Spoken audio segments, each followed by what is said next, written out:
వనపర్తి నియోజకవర్గంలో ఎమ్మెల్యే తొడిమేఘారెడ్డి లబ్ధిదారులకు సీఎంఆర్ఎఫ్ కళ్యాణలక్ష్మి షాదీ ముబారక్ చెక్లను అందజేశారు. కాంగ్రెస్ ప్రభుత్వం అధికారంలోకి వచ్చాక ఎన్నికల్లో ఇచ్చిన హామీలను ఒక్కొక్కటిగా నెరవేరుస్తుందని చెప్పారు.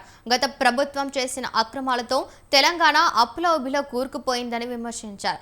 ప్రభుత్వం అందిస్తున్న సంక్షేమ పథకాలలో కొంత అనివార్య కారణాల వల్ల ఆలస్యమైనప్పటికీ అర్హులందరికీ న్యాయం జరుగుతుందని హామీ ఇచ్చారు. రాష్ట్ర నాయకులతో మాట్లాడి వనపర్తి నియోజకవర్గానికి అవసరమైన అభివృద్ధి కార్యక్రమాలకు నిధులు మంజూరు చేయిస్తున్నట్లు చెప్పారు.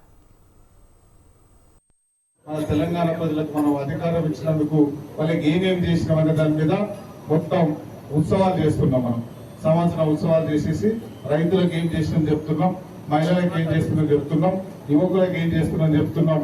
అందరికీ రాష్ట్ర ప్రభుత్వం ఏం చేసిందనే దాని మీద ఈ 15 రోజులు మనం ఉత్సవాలు చేస్తున్నాం.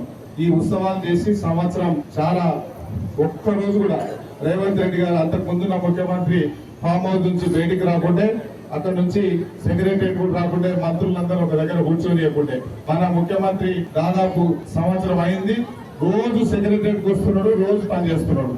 ఆ ముఖ్యమంత్రికి మన ముఖ్యమంత్రికి ఇందిరమ్మ రాజ్యంలో తేడా మనకు తెలిసింది. మన ముఖ్యమంత్రి గారికి సంవత్సరం పూర్తి చేసుకున్నాం.